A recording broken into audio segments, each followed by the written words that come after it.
Esta alabanza me pasó desde la mañana porque realmente ahora que estamos tocando o que nos toca tomar el tema 17, que tiene que ver cómo se ve el reino de Dios en el Nuevo Testamento, que es lo que nos atañe en esta tarde, no podemos dejar de olvidar el evento que provoca este parteaguas de la historia y el evento que realmente divide todo el entorno de lo que es el reino de Dios, el Antiguo y el Nuevo Testamento.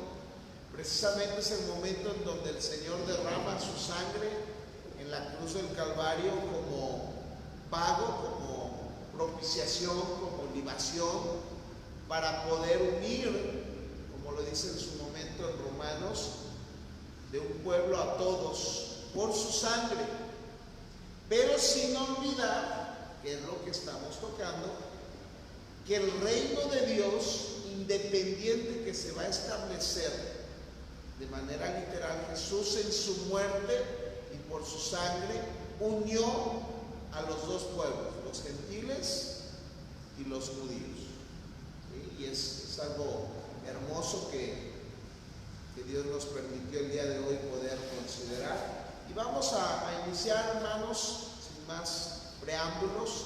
Que Dios nos ayude a que me dé la capacidad de hoy poder compartirles de manera sencilla esta temática número 17. Así que vamos a empezar, mis hermanos, y debemos entender algo muy interesante. Ya hemos platicado. La semana pasada nos tocó ver el programa que se encuentra en el Antiguo Testamento sobre el reino de Dios. Y cada uno de nosotros logramos ver a través de las citas bíblicas que el reino de Dios en el Antiguo Testamento era una promesa que se esperaba y que en su momento también se profetizaba para un futuro, pero un futuro literal, en donde el reino de Dios literalmente se tendría que instalar en la tierra. Así que en el Antiguo Testamento las promesas sobre la venida de un Mesías, de un David, tenían que ser literales. Y entonces aquí viene una temática muy interesante, porque cuando viene Jesucristo, realmente los judíos, ¿qué es lo que están esperando? A un Mesías que venga a instalar el reino davídico de manera literal. Y aquí es donde muchos, que les digo que no creen en el milenio, se toman, porque cuando viene Jesús como Mesías, Él no cumple de alguna manera, de manera literal, el establecimiento del reino en su poder y gloria, sino que Él viene a instalar un reino espiritual, ¿sí? Un reino a través de la fe. Y aquí es donde entran las disputas, porque muchos dicen, Él no estableció un reino en la tierra, entonces quiere decir que como lo hizo espiritual, el milenio ya está en acción, porque ese milenio está en los corazones, está en aquellos que creen en Jesucristo. Pero el mismo Jesús, cuando vino, no vino a hacer promesas de un reino espiritual, sino que Él mismo vino a afirmar las promesas del Mesías que se hacían en el Antiguo Testamento de manera literal y que se cumplirían en Él. Y hoy vamos a ver eso, importante. ¿Por qué es que no se estableció el reino de Dios en la tierra en su primera venida? Es lo que vamos a ir estando observando. Y bueno, esperemos que el agüita nos deje hablar o escuchar más bien todo lo que vamos a decir. Así que en su momento, si ven que como que no me oyen mucho, pues sí les voy a pedir que se acerquen un poquito. ¿Sí? ¿Me oye bien? Perfecto. Ya si ven que no, pues ya nomás se me acercan un poco. ¿Vale? Bueno, vamos a empezar. Y acá hay un punto muy importante que está en negrito. Cuando Jesús hablaba el tiempo en el que él vino, él no tenía que esforzarse para tratar de hacerle entender a las personas que él hablaba en un sentido figurado, sino que él les estaba hablando de un sentido literal. Y lo interesante es que las personas entendían el diálogo de Jesús. No se equivocaban en pensar que tal vez Jesús estaba hablando de manera alegórica, simbólica, sino que ellos entendían que estaba hablando de manera literal, ¿sale? Entonces, ellos creían lo que dice acá. Ellos creían en el cumplimiento literal, esperaban la restauración del reino davídico bajo la dirección del Mesías, con un poder y una gloria aumentados, dignos de la majestad del predicho rey. Y también que los piadosos de las edades pasadas serían levantados de entre los muertos para disfrutar del mismo. Y aquí podemos empezar de manera sencilla, porque nada de lo que ellos esperaban sucedió en la primera venida del Señor. No se levantaron los muertos del Antiguo Testamento, no se instaló un reino mesiánico al estilo de David. Entonces, eso deja abierta la posibilidad, precisamente, de que en la segunda venida, lo que hemos estado hablando, eso se venga a establecer en el reino milenial. ¿Vale? Volvemos a lo mismo. Los temas que estamos tocando ahorita son para entender la razón de por qué el milenio debe de ser literal. Les pregunté la semana pasada y les dije, hay que aprendernos lo que significa amilenial, posmilenial y premilenial, para que entendamos que nosotros somos premilenialistas, porque esperamos en la venida del Señor Jesucristo antes de que se instale el milenio, para que Él venga a reinar de manera literal. ¿Vale? Esa es nuestra doctrina. Así que cuando nosotros vemos el Nuevo Testamento, Jesús viene a comprobar este reino teocrático ofrecido en Cristo. Jesús vino a recordar, a confirmar el reino teocrático que Dios Padre en el Antiguo Testamento le había ofrecido a su pueblo. ¿Sale? Lo que se ofreció en el Antiguo Testamento, Jesús lo viene a confirmar en el Nuevo Testamento. Jesús nunca se detuvo a definir si el reino iba a ser simbólico, alegórico o literal. Él entendía que sus discípulos, cuando él hablaba del reino, ellos entendían que era algo literal. Tanto así que por eso sus discípulos en su momento se añadieron a él, y personas como Simón el cananista. ¿Se acuerdan que había uno de entre los 12 que se llamaba Simón el cananista o el celote? El celote era parte o miembro de una línea que se había levantado en los tiempos de Antíoco Epifanes, ¿sí? De donde nosotros leemos el libro de los Macabeos, que se encuentra en la versión católica. Primera y segunda de Macabeos habla sobre el levantamiento de los Macabeos. Y dentro de ese grupo terrorista, de alguna manera, que se conformó en la resistencia civil de los judíos para defender la religión, cuando Jesús viene, todavía esa resistencia civil vive. Y se les llamaban los celotes o los cananistas. Y se infiere que cuando Simón el cananista se une porque su esperanza está puesta también en que Jesús va a venir a instalar el reino mesiánico por el cual ellos habían luchado durante tanto tiempo. ¿Vale? Entonces, por eso ellos no preguntaban.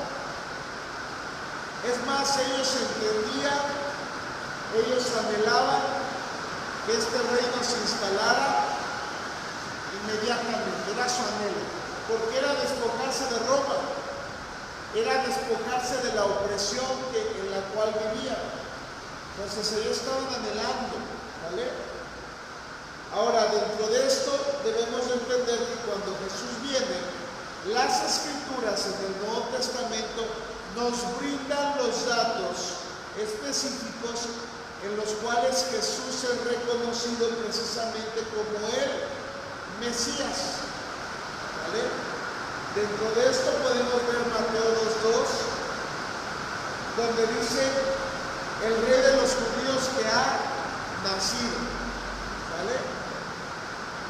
¿Cuál era el propósito de Herodes cuando le pide a los magos que le den la información de dónde está Jesús? El propósito era matar al niño Jesús por el temor de que Jesús viniera a establecer el reino. ¿Sí? Entonces esto es interesante porque todos estaban observando que Jesús era el niño profetizado del Antiguo Testamento que venía a nacer en el Nuevo Testamento. Todos los eventos asociados con el nacimiento de Jesús eran las profecías cumplidas del Antiguo Testamento en base al Mesías. Si hablamos de María la Virgen, ¿por qué nació de la Virgen? Porque era una profecía. ¿Por qué nació en Belén? Porque era una profecía. ¿Por qué se fue a Egipto? Porque era una profecía. ¿Por qué se fue a vivir a Nazaret? Porque era una profecía. ¿Sale? Entonces todo eso nos hace ver que cuando Jesús nace, se está reconociendo de manera literal la llegada del Mesías. Por consecuencia, los que lo estaban recibiendo, ¿cuál era su esperanza? Repito, que él viniera a instalar un reino literal. Le vamos a ir viendo más, aun cuando Jesús en su momento se esconde o calla a aquel endemoniado y le dice que no diga quién es él, porque no era el momento en que todos se enteraran de quién era Jesús, porque iban a querer colocarlo como rey. Y él decía, bueno, no lo decía, pero daba a entender: no vengo en este momento a colocarme en el trono. Hoy vengo primero a ejercer una tarea que ustedes no entienden, que era la de la salvación a través de la cruz. ¿Vale? Entonces vamos a seguir viendo. Jesús es el Mesías anunciado por el heraldo. Recuerden que hay una profecía en particular en Malaquías, en donde esta profecía habla sobre un evento en particular que daría inicio o que daría la seguridad de que el reino de los cielos estaba instalándose. Y esta profecía era que tenía que levantarse Elías, ¿sí? El Elías prometido. Y recuerden que en el Nuevo Testamento el Elías prometido, ¿quién era? Juan el Bautista. ¿Sí? Preparar las sendas, preparar el camino para la venida del Señor Jesús. Cuando Juan el Bautista nace, recordemos que él cumple satisfactoriamente la profecía que está en Malaquías capítulo 4, de que él vendría a preparar, a sazonar los caminos para el Mesías. Tanto así que cuando lo ve de lejos, que declara Juan el Bautista: he aquí el Cordero de Dios que quita el pecado del mundo. ¿Vale? En ese momento, su heraldo, aquel que anunciaba el Mesías, está declarando que el Mesías ha llegado, que el tiempo ha llegado. ¿Sale? Eso es importante. Eso solamente para ver el contexto de que en el Nuevo Testamento el reino de Dios se veía o se esperaba de igual manera que en el Antiguo Testamento, un reino literal. Vamos a ver en su momento que este reino literal se pospone, y el hecho de que se posponga va a tener que ver con el mismo pueblo judío. ¿Sí? Seguimos ahí viendo y ya está bajando un poquito la lluvia para que vayamos leyendo algunas citas bíblicas. La teocracia anunciada por Cristo. Jesús mismo, cuando empieza a anunciar el Evangelio, su declaratoria es: el reino de los cielos se ha acercado. Y esto es interesante. Él no dice que el reino de los cielos o que el reino prometido ya está instalado, sino que el propósito de ese reino se ha activado, ha empezado a caminar la promesa. Su venida a la tierra daba lugar al hecho de que el reino de los cielos sí se iba a instalar, porque el Mesías ya había llegado. El reino de los cielos se ha acercado. Esto quiere decir que no había llegado, pero ya podíamos esperarlo en cualquier momento. ¿Sale? Para ellos el reino de los cielos se convierte en algo inminente, algo que puede ocurrir en cualquier momento. ¿Quién era el único que tenía la capacidad para instalar dicho reino? Jesucristo. ¿Sí? Pero vamos a ir viendo cómo los judíos se encargan de manera particular de estropear todo.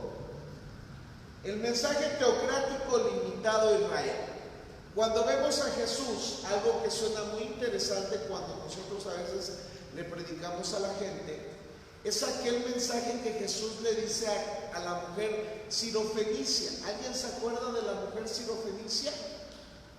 Que está pidiéndole que sane a su hija y que le dice: mujer, no es permitido darle la comida de los hijos a los perros, haciéndole entender a ella de manera directa y fuerte que ella la veía como una perrilla, no como un perro despectivo, sino como un gentil, como alguien que no merecía las promesas que Dios le había hecho al pueblo de Israel. ¿Sale? Y eso que nos deja ver que Jesús en su venida, en sus primeros momentos, él entiende que su labor mesiánica y la responsabilidad primaria no era para con los gentiles, sino era para con el pueblo de Israel. Cumplirle las promesas a Israel, cumplir los pactos abrámicos, todos los que vimos, el pacto sinaítico, el nuevo pacto, el pacto davídico. ¿Se acuerdan de los pactos que vimos? Jesús sabe que su venida es para cumplir los pactos. Entonces, aún el mensaje de Jesús con sus discípulos les dice a los dos ahí en Mateo capítulo 10, a estos dos se envió Jesús y les dio instrucciones diciendo: por camino de gentiles no vayan. Así que los discípulos al principio estaban autorizados de predicarle a los gentiles. No. Primero el mensaje, ¿para quién era? Para Israel. Porque Israel era el poseedor, y hasta el día de hoy, amados hermanos, es el poseedor de los pactos, de las promesas. Sino id antes a las ovejas perdidas de la casa de Israel, y yendo predicar diciendo. ¿Cuál era la predicación? El reino de los cielos se ha acercado. Pregunta: cuando los judíos oían el reino de los cielos se ha acercado, ¿ellos pensaban en un reino espiritual o en un reino terrenal? Terrenal, ¿sí? Ellos sabían que la promesa de Dios era terrenal. Y voy a estar haciendo énfasis, recuerden, para que no nos confundamos con las doctrinas que les comento que están de moda, o no de moda, pero son las que están saliendo ahorita, que es el amilenialismo. Y también hablando del reino visto a la luz católica, porque recuerden que les dije que el católico, para ellos el reino de los cielos se vive dentro de la iglesia católica. Por eso es que cuando te sales de la iglesia católica, te has salido del reino, y entonces si estás fuera de la iglesia católica no tienes salvación. Hoy obviamente que se ha diluido mucho eso, pero años atrás así era. Si tú no estás en la Santa Madre Iglesia Católica, tú no tienes salvación. Tanto así que los niños que no se bautizaban dentro de la Iglesia Católica y morían, los católicos decían: ese niño se encuentra en el limbo. ¿Sí? Eso es interesante. Cómo hacían una diferencia tan grande y ponían a sufrir a la gente diciéndole: tu hijo se fue al limbo porque no lo bautizaste dentro de la Iglesia Católica, y como no lo estás enterrando en tierra santa, entonces también su cuerpo no será levantado. Entonces, eso es muy, muy doloroso. Jesús dijo en sus palabras: no soy enviado sino a las ovejas perdidas de la casa de Israel. ¿Sale? Ahora, el mensaje teocrático es confirmado. ¿Cómo se confirma? Se supone que su heraldo, o el que anunciaba la venida del Mesías, era el Elías que había de venir. ¿Se acuerdan quién era el Elías? Acabamos de ver: Juan el Bautista.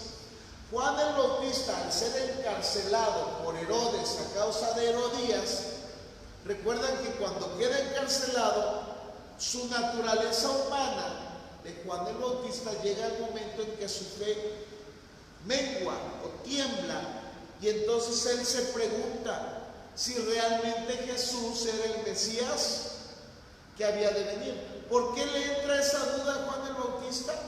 Por la misma que a muchos nosotros. Pensamos que al ser escogidos por Dios no nos va a pasar algo malo. Y Juan el Bautista no es la excepción. Él era el que estaba anunciando los caminos del Señor, y ahora ¿qué está pasando? Está a punto de ser decapitado. Entra en un momento de aflicción, de duda, y él pide que Jesús le confirme si realmente es el Mesías que había de venir. ¿Y cómo se lo confirma, hermanos? Sí, con la palabra, pero dice ahí: id a saber a Juan las cosas que oís y que veis. Los ciegos ven, los cojos andan, los leprosos son limpiados, los sordos oyen, los muertos son resucitados, y a los pobres es anunciado el Evangelio, y bienaventurado es el que no haya tropiezo en mí. Cuando Juan el Bautista escucha esto, él que recuerda que las promesas del Mesías tenían que ver con una persona que vendría a hacer milagros sobrenaturales, que el mensaje para los pobres iba a ser retomado, y eso le iba a dar seguridad a Juan el Bautista de que realmente Jesús era el Mesías prometido. ¿Vale? Entonces, ¿con qué se respalda Jesús? Con los milagros. Los milagros en aquel momento eran una señal poderosa que daba a Jesús la confirmación de que él mismo era el Mesías. ¿Sale? El mensaje teocrático se está cumpliendo. El reino de los cielos se ha acercado, y ahora Jesús lo está respaldando con señales y milagros. Los ciegos ven milagros impresionantes. Dice aquí: cada milagro que el Señor efectuó, pues puede entenderse no solo como una demostración del poder teocrático del Mesías, sino también como algo que demuestra las condiciones que existirían en el reino teocrático cuando sea establecido. Esos milagros de Jesús que enseñan que cuando venga el milenio, como lo profetiza Isaías, habrá enfermedades en aquel tiempo, hermanos. En el milenio habrá enfermedades. Dicen que el niño de 100 años jugará con el oso, ¿no? Y con el áspid la agarrará. Quiere decir que la salud en aquel tiempo va a ser casi perfecta. ¿Sale? La oferta teocrática en relación con las profecías del Antiguo Testamento. Acá nos dice: su primera aparición pública en la sinagoga origina una declaración acerca de la obra del Mesías. Jesús no solamente viene a cumplir sus profecías en base a a los milagros, sino que él mismo, su persona, la relaciona con las Escrituras. Cuando él llega a la primera sinagoga y abre las Escrituras que hablan sobre él mismo. ¿Sí? El reino de los cielos se ha acercado, y empieza a hablar sobre lo que él es, el Mesías prometido. Ahí si quieren leer Lucas 4, 18 y 19, si alguien me ayuda. Mi hermana Monse me iba a decir algo.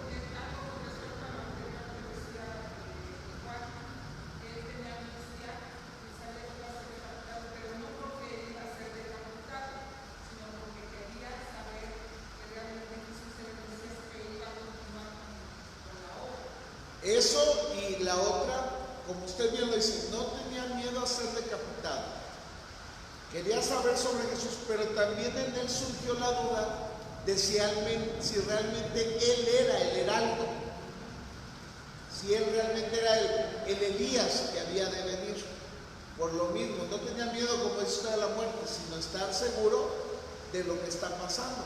Como cualquiera de nosotros en su momento, ¿no? Que Dios nos ha prometido cosas, pero llega una prueba y entra en nosotros la duda, confírmame, Señor, confírmame. ¿Sale? ¿Alguien tiene Lucas 4:18?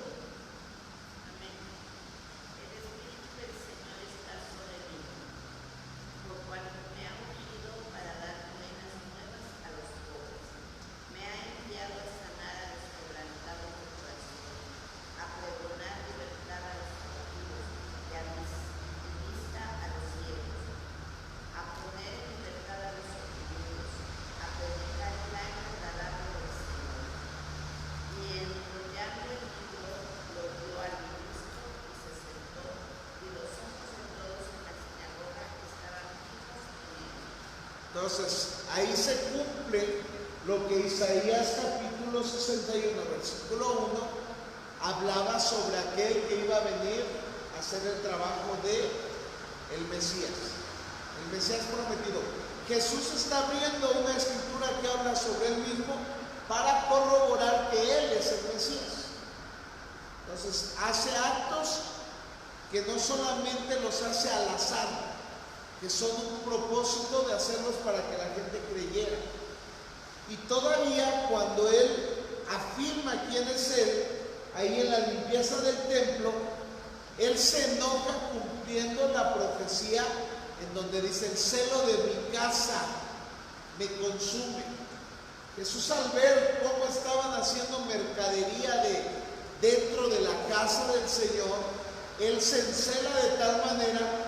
Y el escritor lo deja ver, Mateo. Ahorita vamos a ver mucho sobre Mateo. Mateo, que es un evangelio que nos hace entender que Jesús es el Mesías, relaciona profecías que tenían que ver con el cumplimiento en Jesús de muchas profecías del Antiguo Testamento. El celo de mi casa me consume. Cuando Jesús se enoja, no se enoja por alguna locura, sino que es el celo de que en su casa estén haciendo mercadería. ¿Sale? La relación de Cristo con la oferta. El reino fue ofrecido en la persona del rey. Dice aquí, la declaración del Señor es: he aquí el reino de Dios está entre vosotros. Cuando Jesús dice el reino de Dios se ha acercado o el reino de Dios está entre vosotros, no está diciendo precisamente que ya se estableció el reino, sino que aquel que es dueño de aquel reino prometido ya está en la tierra. El reino de los cielos está entre nosotros. ¿Cuál era la razón de decir que estaba entre ellos? Que el rey de ese reino estaba en la tierra, lo cual quiere decir que el reino ya estaba entre las personas. Y esa es la promesa, es la relación de Cristo con esta oferta. El legítimo rey está presente y todo lo que se requería, que era arrepentimiento de parte de la nación y la recepción de Cristo como el Mesías teocrático. ¿Cuál fue el problema, hermanos? ¿Israel lo recibió? Ese es el mayor problema, ¿sí? Lo que se pedía contingente. La palabra aquí me gustó porque dice la contingencia de la oferta. ¿Cuál era la contingencia de esta oferta? Que se requería arrepentimiento, porque había un problema. ¿Cuál era el problema? Los romanos tenían a los judíos como sus esclavos, ¿sí? Ellos necesitaban libertad. Había una contingencia, había un problema que nadie podía resolver, y lo único que los judíos necesitaban era que la nación se arrepintiera. Aquí me encanta como dice: el establecimiento inmediato del reino intermediario en la tierra era contingente y dependía de la actitud de Israel. ¿Cuál fue la actitud de Israel? Negación. ¿Cuál fue la actitud de Israel? No arrepentimiento. No quisieron aceptar a Jesús como el Mesías, y esa pudiéramos decir que es una de las razones de por qué el reino de Dios no se estableció en aquel tiempo.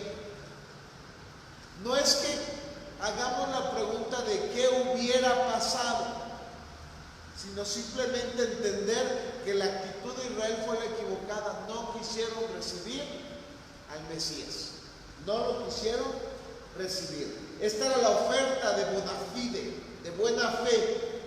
Jesús les está diciendo a los judíos en sus predicaciones: arrepiéntanse, que el reino de Dios ha llegado, se ha acercado. Jesús les está diciendo: si ustedes me reciben como su Mesías, yo me voy a encargar de buena fe de cambiar todo.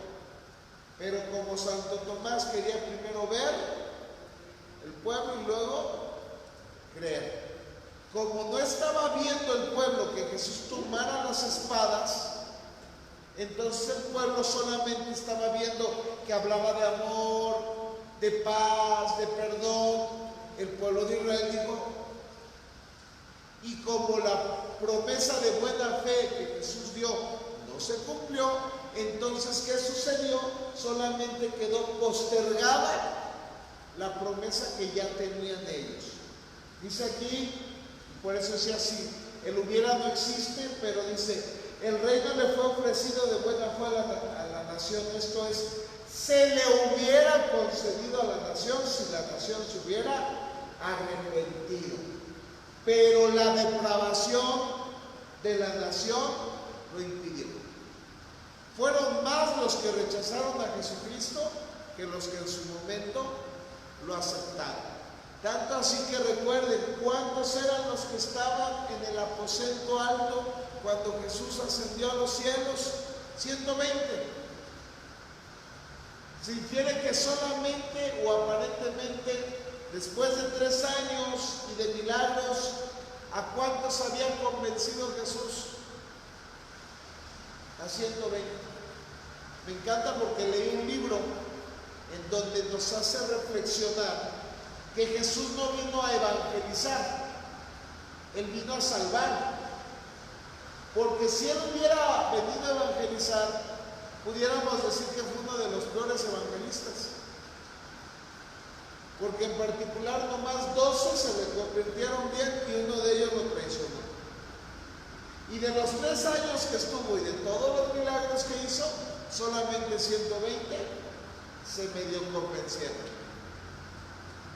entendiendo que realmente Él no vino a evangelizar, sino Él vino a dejar una obra para que ahora nosotros evangelicemos. La labor de evangelismo es de nosotros y no era de Él. ¿Sale? Esto es interesante. Aquí voy a terminar con lo que está marcado. Dice: ellos hubieran podido entrar a la tierra con la bendición. Dios sabía que no lo harían. Aún así fue propia elección de ellos que la bendición se pospusiera. ¿Qué pasó aquí? ¿Se acuerdan de Cades Barnea? Los 40 años en el desierto. ¿Cuál era la promesa? Pasen y tomen la tierra. ¿Qué hicieron los judíos? No creyeron, no aceptaron, se rebelaron. ¿Y qué dijo el Señor? Bueno, por no creer ahora tienen 40 años en el desierto. Y esto es algo similar, hermanos. Jesús en su primera venida pudo haber venido a instalar el reino, pero una vez más los judíos hacen lo que en el tiempo de Moisés. Al no creer solamente hacen que se postergue el cumplimiento. Ahora, que ese es un plan de Dios, sí, porque dentro de este postergarse, ¿quién está metido en esa postergación? Dicen nosotros como iglesia. Por eso les digo, el hubiera no existe porque en Dios no hay hubiera. Hay un plan perfecto, pero sí ya está la pregunta. ¿Y si se hubieran arrepentido? Pues Dios instala el reino. Y la cruz la hubiera vivido también. De alguna manera hubiera pagado el precio. Pero como no lo aceptaron, se pospuso. Ahora vamos a ver, a tratar de ver rápidamente, porque recordemos, hermanos, ¿cuántos evangelios tenemos? 4, ¿sale? ¿Se acuerdan que cada evangelio está escrito con un propósito específico? ¿Sí se acuerdan? Y está dirigido a un pueblo en específico. Empiezo con Juan. Juan está escrito como una carta universal, para que cualquiera que la lea entienda que Jesús es Dios. Ese es su propósito, entender la divinidad de Cristo. Luego nos pasamos, por ejemplo, al Evangelio según San Lucas. El Evangelio de Lucas es ver al Hijo del Hombre, ¿sale? ¿Quién era el Hijo del Hombre? Para que los griegos se convencieran de que Jesús era también Dios. Era el primer hombre, era la creación, era el perfecto Salvador. Luego nos vamos con Marcos. Marcos, ¿se acuerdan a quién estaba escrito? A los romanos, ¿vale? El Evangelio de Marcos era a los romanos. ¿Y cuál es el propósito del Evangelio de Marcos? Que conocieran a Jesús como el siervo sufriente. ¿Cómo Jesús a través de su sufrimiento ganaría la salvación? Acuérdense que los romanos no aceptaban debilidades. Ellos todo lo tomaban por la fuerza. Y la primera señal de sufrimiento quería decir derrota. Y Marcos, a través de su evangelio, les trata de hacer ver a los romanos que a través del sufrimiento de Cristo, que para ellos era imposible que se ganara algo, al ser él un siervo sufriente, él compró la salvación del que cree. Y vamos con Mateo, que aunque es el primero, es el que vamos a tomar. ¿Cuál es el propósito de Mateo? ¿Alguien se sabe por qué se escribió Mateo? Para corroborar y afirmar que Jesús era el Mesías. ¿A quién fue escrito el Evangelio según San Mateo? A los judíos. Fíjense algo interesante.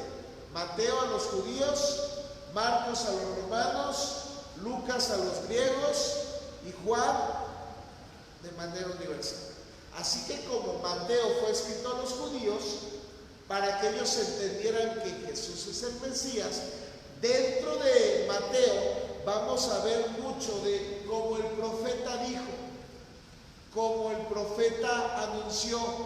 ¿Sí se han dado cuenta de eso? Que se habla mucho de las profecías más que en los otros evangelios, con el propósito de que los lectores judíos, en su duda de que si Jesús era el Mesías, ellos quedaran convencidos. Y a través de Mateo logramos ver que el pueblo de Israel, a pesar de todo esto, rechaza la promesa del Mesías. Con lo cual entonces en la primera venida el reino literal que estaba prometido no se instaló. Por esa razón creemos que el reino milenial se va a instalar en la segunda venida. Pero en el Nuevo Testamento ellos están esperando el reino, sí. Pero ¿qué es lo que echa a perder que el reino no se instale? La falta de fe, la falta de arrepentimiento y el rechazo de Jesús. ¿Eso a quién le abre la puerta? A nosotros como iglesia. Por eso es que nosotros, hermanos, usted y yo podemos decir que el reino de los cielos ya llegó a nosotros. Nosotros como cristianos podemos decir que sí, porque el reino que el Señor nos prometió es un reino espiritual. En el momento que usted y yo ya somos salvos, en ese momento usted y yo ya tenemos el reino, pero es un reino espiritual.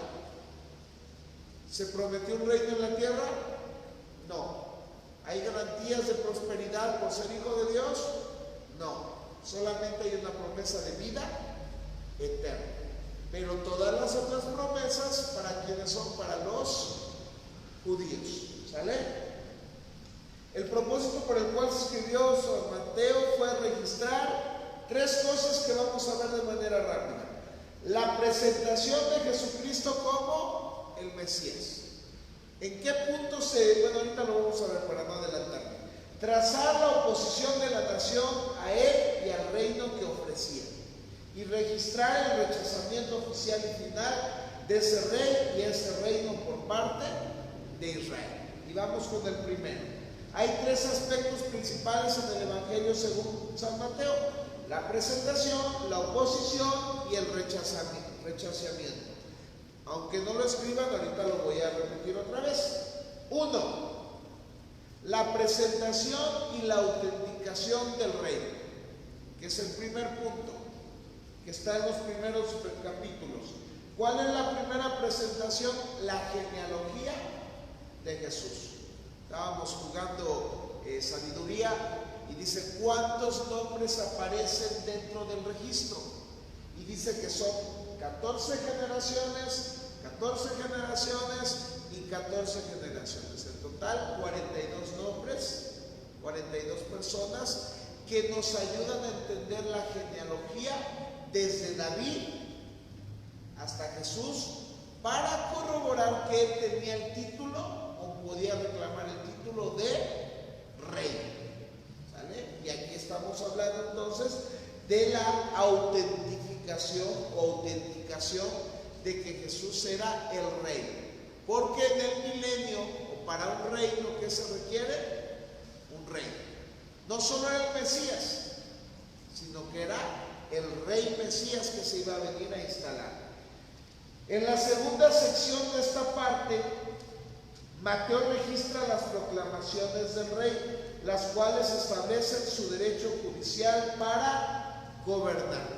Jesús en esta porción, no la vamos a leer porque es muy larga, pero en esta sección desde el capítulo 4 al capítulo 7, Jesús o el evangelista Mateo, el apóstol Mateo, deja ver en un escrito cómo Jesús tenía el derecho de reclamar las cosas siendo él el rey. ¿Sale? Para que la gente no dudara que Jesús era el rey. ¿Y por qué digo era el rey? Porque ya lo había rechazado. Recordemos que el Evangelio de Mateo se escribe años después de que Jesús ya subió a los cielos. ¿Cuál es el propósito del Evangelio? Que los judíos que seguían sin creer se dieran cuenta cómo habían rechazado al Mesías y que por eso el reino de los cielos no se había instalado. Porque ¿cuál era la pregunta de un judío sobre Jesús? A ver, si Jesús era el Mesías, ¿por qué no estableció el reino? ¿Cierto? Entonces Mateo tuvo que escribir toda una explicación de por qué Jesús no estableció el reino. Y en resumen era porque los judíos, o porque ustedes, o porque nosotros lo rechazamos. Es el propósito del Evangelio de Mateo, que cuando otros judíos leyeran, entendieran en sus excusas de no creer en Jesús como el Mesías, al decir por qué no estableció el reino, como cuando estaba en la cruz, cómo se burlaron de él. Si eres el Mesías, si eres el rey, bájate. Entonces muchos seguían dudando que Jesús era el Mesías, y el Evangelio de Mateo muestra cómo él tenía el derecho judicial de ser rey, pero si no tomó ese derecho es porque precisamente ellos no lo habían aceptado. ¿Sí? Es hermoso esta parte. La tercera sección de la primera Dice de esta parte del Evangelio, es una presentación del poder del Rey para autentificar sus afirmaciones con respecto al oficio mesiánico. Él empezó a hacer manifestaciones de poder, milagros que no cualquiera podía hacer, milagros que solamente el Mesías podría hacer. ¿Como cuáles, hermanos? Los ciegos ven, los sordos oyen, los cojos caminan. Milagros que dejaban ver que Él era el Rey y el Mesías prometido, pero que los judíos lo habían rechazado. Pero Jesús se tomó el tiempo de comprobar que Él era el Mesías. Sí. ¿Vale? Ahorita vamos a ver el inciso B. La oposición y el rechazamiento del Rey. De los capítulos que siguen, el primer rechazamiento que traza Mateo Mateo traza el principio del rechazamiento, cómo los judíos empiezan a declarar que Jesús no es el Mesías. ¿Sale? Dentro de sus hojas, hermanos, vienen todos los versículos ahora sí que bien definidos, donde ustedes pueden ir abriendo y leyendo poco a poco. Saben que aquí no lo hacemos porque entonces, si de por sí nos tardamos, nos llevaríamos mucho tiempo. ¿Sale? En el número 2, Mateo traza las controversias con las autoridades. ¿Es lícito que un hombre sane el día de reposo?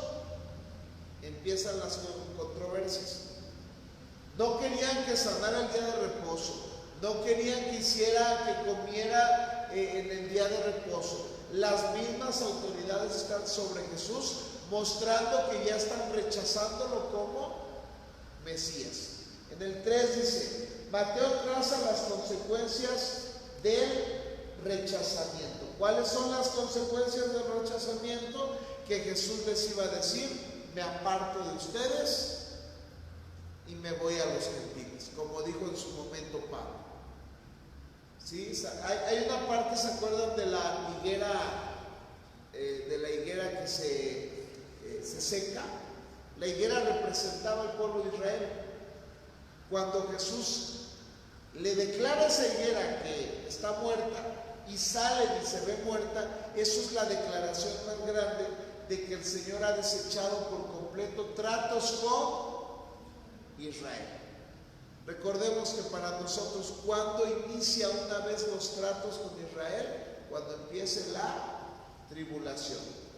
Una cosa son los tratos y otra cosa es el cumplimiento de las promesas, porque el trato con Israel no empieza cuando empieza a ser juzgado en los 7 años de tribulación, y el cumplimiento de las promesas tiene que ver con la entrada al reino, que es el milenio. ¿Estamos de acuerdo? Mateo presenta la culminación del rechazamiento del Mesías por la nación. Ahí es donde les digo, sale y dice, ay, oh Jerusalén, Jerusalén. ¿Se acuerdan de los ay? Ay, cómo quise juntarlos como las gallinas juntan sus polluelos, pero no me aceptaron. Si tan solo hubieran conocido su visitación. Entonces, esta es la parte más fuerte que considero a mi gusto, que cuando un judío nace de nuevo, o cuando los judíos entiendan que Jesús era el Mesías, se van a dar una arrepentida, porque dice, ay, los quise juntar, los quise apapachar y ustedes me rechazaron, no supieron valorar mi visitación. Y eso, hermanos, también, bueno, es muy aparte de la clase, pero como iglesia, hermanos, considero, ese es mi punto de vista, que cuando venga el arrebatamiento y los que se queden de iglesias que conocieron, les llegará esa palabra. No conocieron el tiempo de mi visitación. Ahora, ¿Jesús perdonó a estos ahorita? No. Toda la generación que lo rechazó murió, y pudo ver algo de las promesas. Nada. ¿Sale? hasta que venga en su momento una generación diferente, logrará ver las promesas. ¿Qué pasó con los que se quedaron en el desierto 40 años vagando? ¿Alguno pudo ver la tierra prometida? Murieron ahí y dicen, hasta que no murió el último de aquella generación fue que ahora entraron al reino. Entonces imagínense, eso es tremendo, porque no se trata de si creemos o no. El Antiguo Testamento nos da también señales de que cuando alguien no cree y el Señor dice, no creíste, no creas que me voy a esperar a que te metas o no, te he juzgado y se te acabó la oportunidad. Por eso en particular, vuelvo a repetir como lo he dicho en muchas ocasiones, mi postura, porque ahí sí pudiera yo decir mi postura en base de que un creyente que se quede después del arrebatamiento sea salvo, en mi criterio personal, no hay repechaje, no hay salvación, nada, en mi punto de vista. ¿Por qué? Porque desecharon, no conocieron, no valoraron el tiempo de la visitación.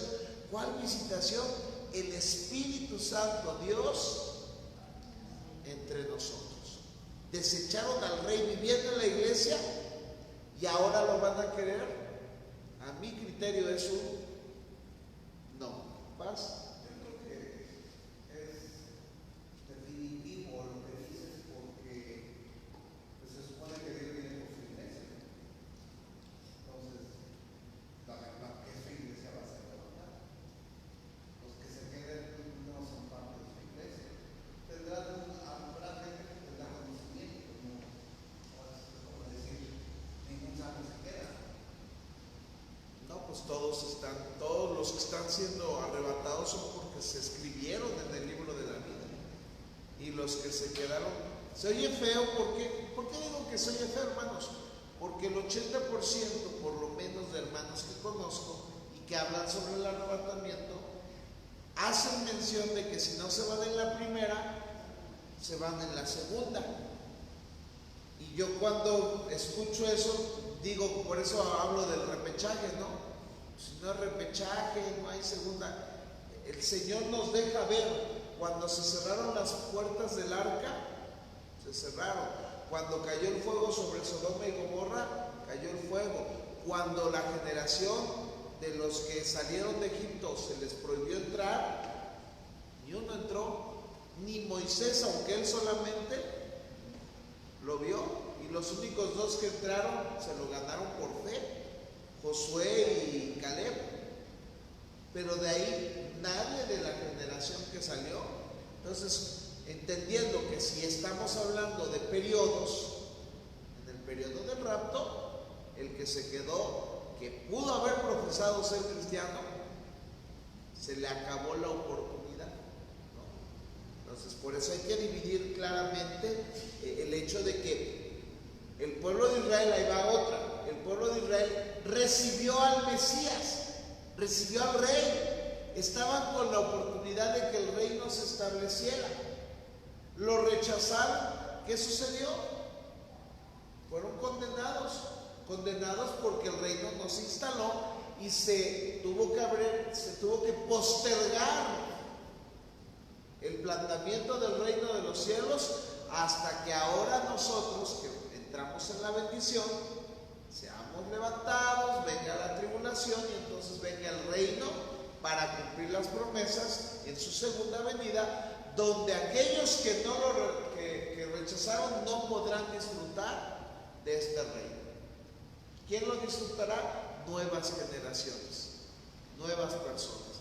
Entonces, como que está muy claro en las Escrituras que el que rechaza a Dios y se le acaba el tiempo, se le acabó. Sí, es algo interesante.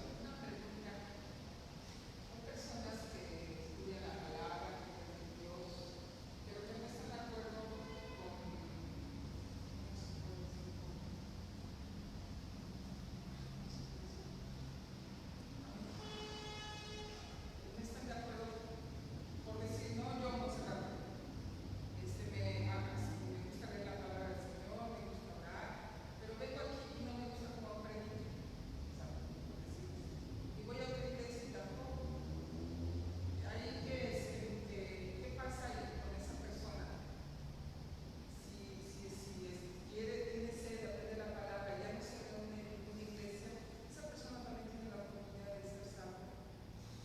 Pues consideremos que como la salvación es por gracia y no por obras, tendríamos que saber si realmente el Señor la ha tomado, ¿no?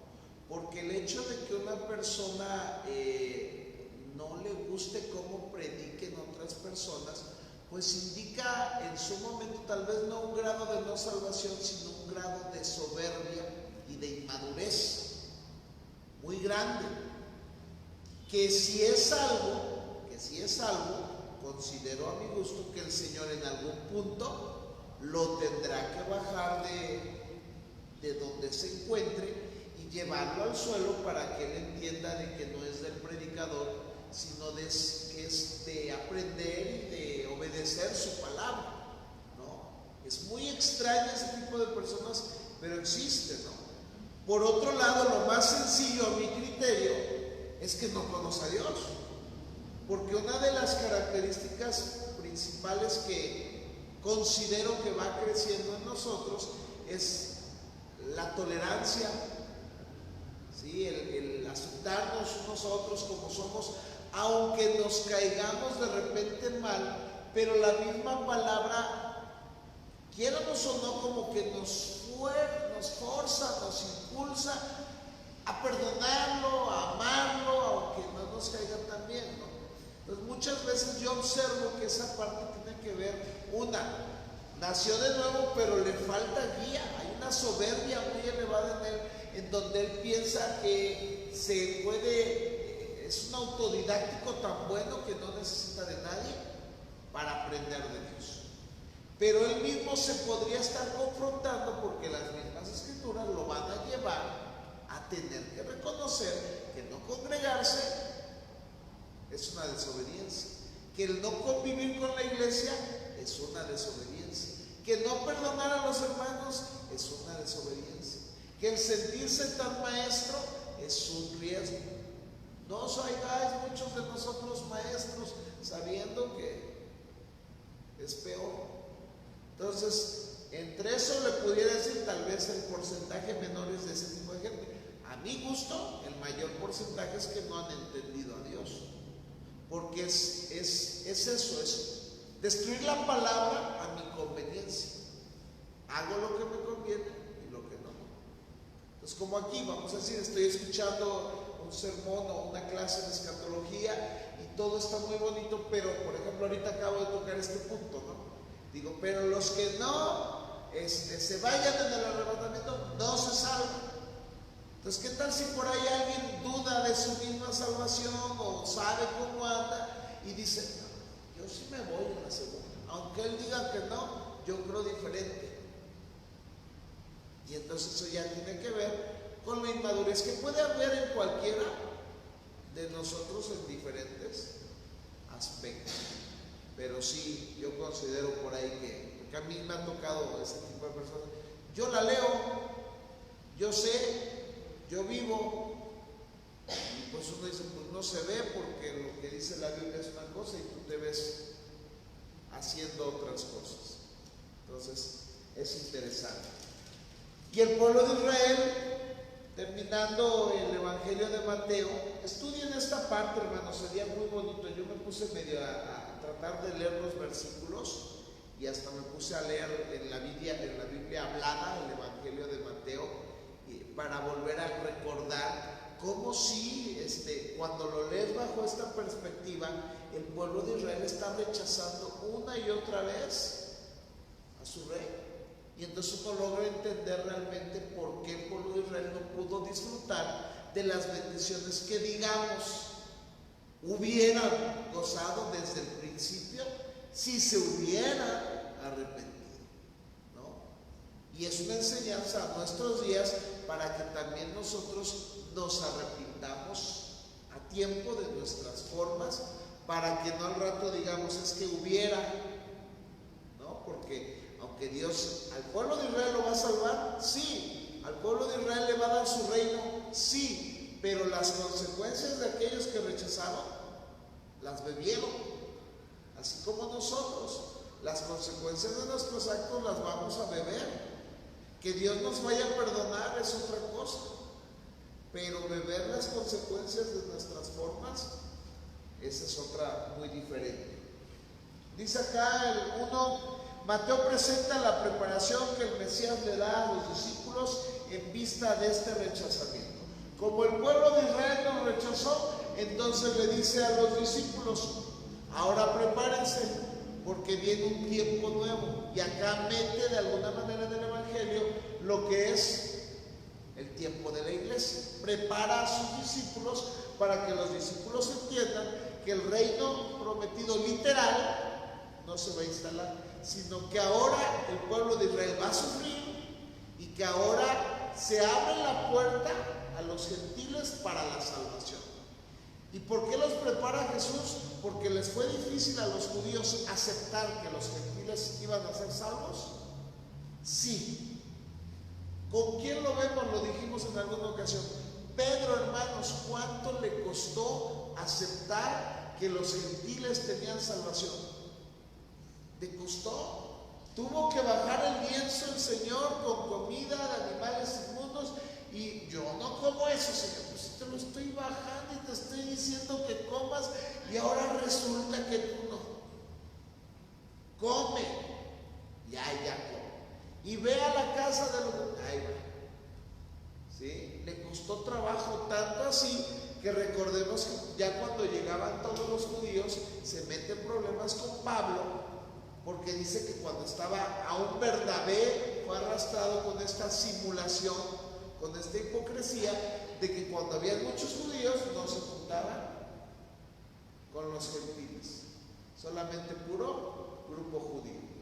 Y Pablo los regaña y dice: no sean hipócritas, porque si cuando no están, está ahí hermanito, y la simulación. ¿Por qué? Porque al pueblo de Israel le costaba entender que la salvación era para los gentiles. Entonces, ¿tiene que Jesús preparar a sus discípulos? Los tiene que preparar. Sale 2. Mateo registra la presentación y el rechazamiento formales del rey. Jesús hace una declaración en donde él dice: el reino le será quitado y será entregado a otra gente. ¿Sale? Hay dos formas de entender ese reino será quitado y entregado a otra gente, y tiene que ver con que la gente se puede referir a otra generación. Murió la generación que rechazó al reino, y entonces cuando venga en su segunda venida, esa gente que es una nueva generación va a recibir el reino de los cielos. Otra interpretación es que como ellos rechazaron el reino, ahora a nosotros se nos ofrece el reino, pero espiritual. ¿Sí? Hay dos posturas de ver ese rechazamiento y de cómo el Señor le dice: a ustedes se les quita el reino para ser entregado a otra gente. Dice ahí: Cristo manifiesta su rechazamiento a la nación de Israel debido a que ella ya lo había rechazado a él y a su reino. Este rechazamiento nos lleva a las predicciones del rey, la cronología de eventos relacionados con la nación de Israel. ¿Se acuerdan que tuvimos una clase en especial para estudiar Mateo capítulo 24 y 25? ¿Sí? En donde hablamos de cómo Israel se le predice cuando los discípulos le preguntan: ¿y qué señal habrá de tu venida? ¿Y qué señal habrá del reino? ¿Y qué señal habrá de los últimos tiempos? Y Jesús empieza: se levantará nación contra nación, reino contra reino, y entonces van a ser afectados. Aquí hay algo interesante. La promesa del reino de Dios para Israel, ¿era buena o era mala? Era buena, era recibir el reino. Pero ahora, como lo han rechazado, Jesús predice que a más de vivir de manera gozosa, el pueblo de Israel va a entrar en un tiempo de tribulación, tanto que cuando venga la venida del Señor, antes de ello son 7 años de gran tribulación, de prueba, ¿sí? Por haber rechazado el reino. Tanto así que la escritura en Apocalipsis dice que cuando Él desciende, ven en sus burlos Rey de Reyes, Señor de Señores, y que cuando los ven los que lo habían rechazado, imagínense el susto, el impacto, el asombro, de que vean y entiendan que aquel que rechazaron durante siglos, sí era el Salvador, ¿no? Es otra de los eventos más difíciles que se van a ver. El sexto aspecto en esta parte es el cuadro de la pasión del rey.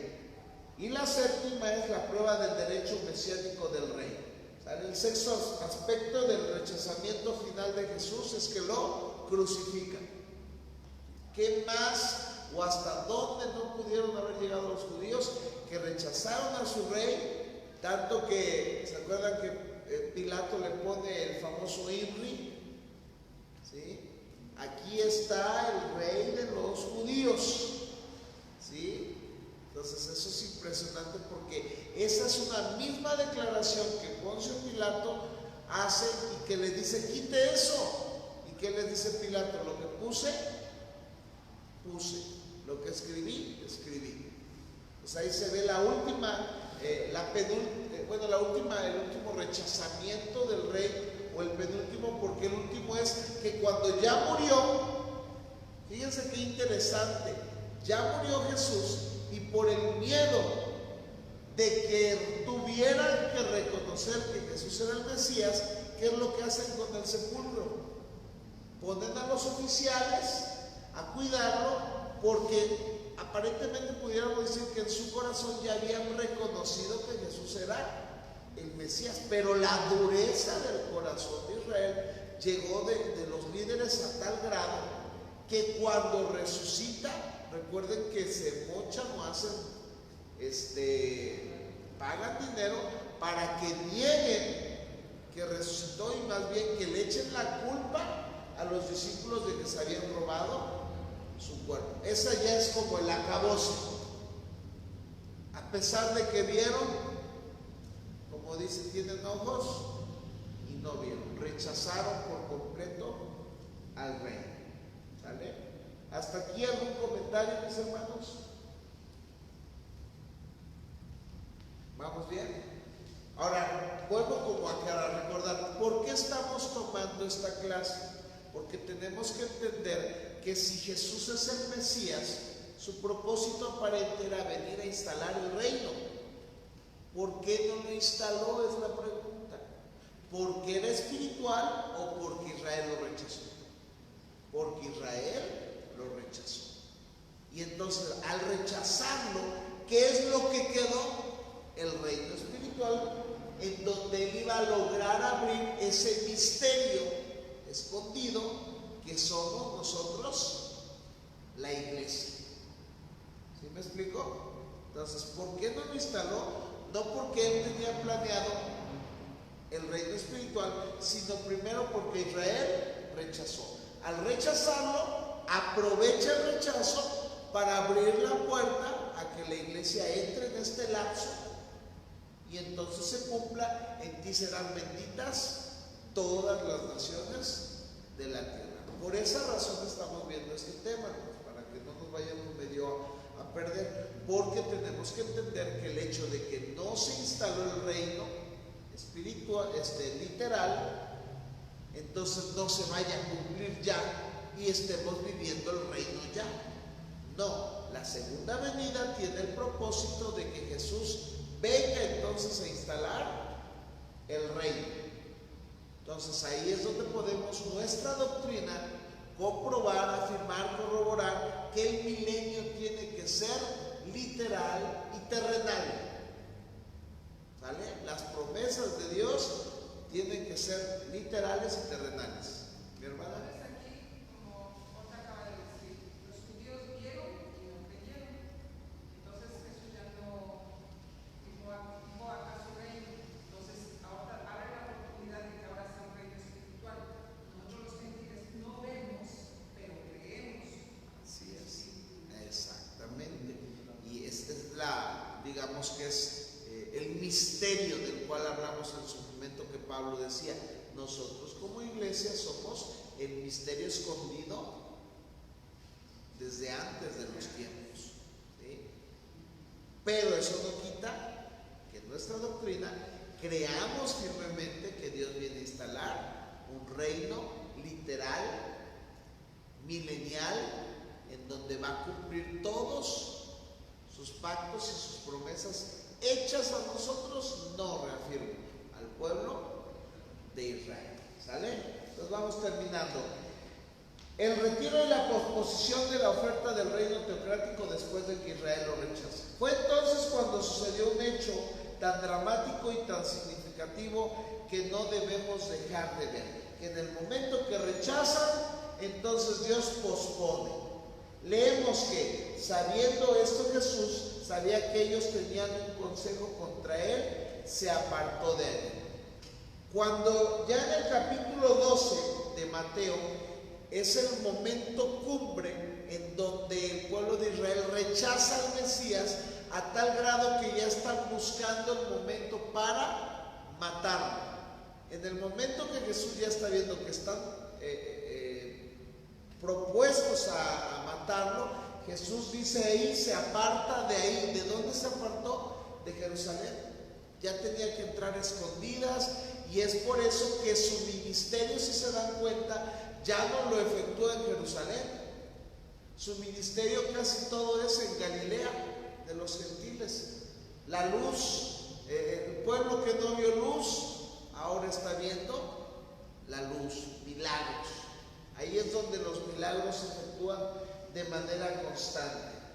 Fue un día triste para Israel. Cuando el Mesías de Israel se retiró de su pueblo, no podía haber otra cosa que amargura en la copa de ellos. Se suponía que debía de haber amargura, pero ellos ni siquiera entendieron. Por eso dicen, no entendieron mi visitación. Y esto lo tomo porque ustedes han oído de que en iglesias han llegado momentos de avivamiento. Entonces, hasta lo hemos dicho aquí, que Dios nos ayude a que en algún momento de avivamiento, como iglesia, todos podamos entender el tiempo de la visitación para poder aprovecharlo bien. Porque hay iglesias que tienen esa visitación y además de que trabajen, por ejemplo, en entender el propósito de los dones, el propósito de las lenguas, el propósito de que se llene la iglesia y que ese propósito sea para ir y evangelizar y dar a conocer, muchas veces esos propósitos se convierten en una iglesia burbuja. ¿Sabemos lo que es una iglesia burbuja? Se gozan todo aquí y se olvidan de que el propósito del avivamiento aquí es ir a compartirlo. Entonces, eso es muy interesante observarlo. ¿Sale? Las parábolas de Mateo capítulo 13 del 1 al 50, el Señor reseña el programa del desarrollo del reino teocrático durante el periodo de la ausencia del rey y anuncia el comienzo de un programa completamente nuevo, no anunciado e inesperado. Nosotros, la iglesia. ¿Vale? Entonces, las parábolas de Mateo capítulo 13, hay una palabra muy interesante ahí, porque los judíos estaban esperando, o los que estaban siguiendo a Jesús en esos momentos, que estaban esperando que Él ya pusiera el reino en acción. Acuérdense que hay momentos en donde Jesús les dice, repito, a los demonios, cállense, enmudece, los calla a los demonios para que no escuchen las personas que Él era el Mesías. Porque muchos lo único que buscaban de dicho Mesías era ponerlo en el trono para que cumpliera la labor mesiánica al estilo de David. Entonces Jesús dice, no, así no va a ser ya. El reino lo rechazaron y entonces ahora yo rechazo a Israel y no me voy a postular para el mando. ¿Sí? Por eso se esconde Jesús muchas veces de las personas, porque las personas ya lo único que están viendo es buscar su favor, como cuando solamente iban a buscar la comida. Y Jesús les dice, ustedes me buscan nada más para que yo les dé de comer, porque era lo único que les interesaba. Vamos a pasar con la siguiente, creo que ya es la penúltima. El ministerio público del Señor hay una progresión de anuncios que aseguran el retiro de la oferta del reino. El anuncio de los ayes contra los líderes de la nación significa que ellos no tienen ninguna expectativa sino la del juicio. Después de que Israel podía haber gozado de ver el reino de los cielos instalado, ahora lo único que le queda es juicio. Un juicio que hasta el día de hoy hemos podido observar al pueblo de Israel. Ahora que vimos, yo creo que todos, ya sea por una u otra forma, vimos el ataque de los misiles, ¿no? Final de cuentas, ¿qué es eso, hermanos? Es una consecuencia aún de Israel, de que es un país que vive bajo pelea, que tiene que estar bajo cuidado. A mí me tocó ver una imagen de que están en la playa y se oyen las sirenas y se ve el hormigueo de todos los que están en la playa porque se empiezan a ver los misiles. Y entonces cuando suenan las sirenas se infiere que todos se tienen que ir a ubicar a lugares seguros para protección. Entonces, aunque tengan un sistema de misiles impresionante, pero el hecho de que vivan bajo la zozobra de que en cualquier momento los atacan, eso es algo tremendo, es algo terrible. Y aún así, en medio de todo eso, recordemos que Dios sigue protegiendo a Israel.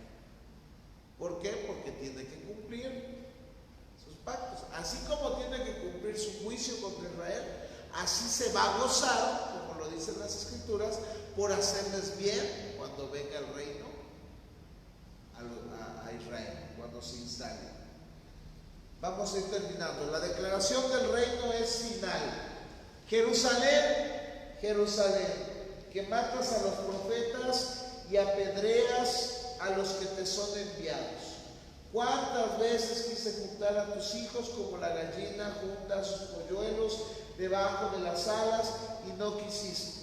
He aquí vuestra casa es dejada desierta, porque os digo que desde ahora, ahí viene la declaración de Jesús, desde ahora no me veréis hasta que digáis bendito el que viene en el nombre del Señor, a la segunda venida.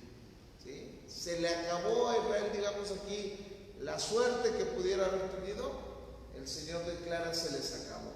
Lucas 19, oh, si también tú conocieses a lo menos en este tu día lo que es para tu paz, mas ahora está encubierto de tus ojos, porque vendrán días sobre ti cuando tus enemigos te rodearán con vallado y te sitiarán y por todas partes te estrecharán y te derribarán a tierra y a tus hijos dentro de ti y no dejarán en ti piedra sobre piedra, por cuanto no conociste el tiempo de tu visitación. Otro juicio, hermanos.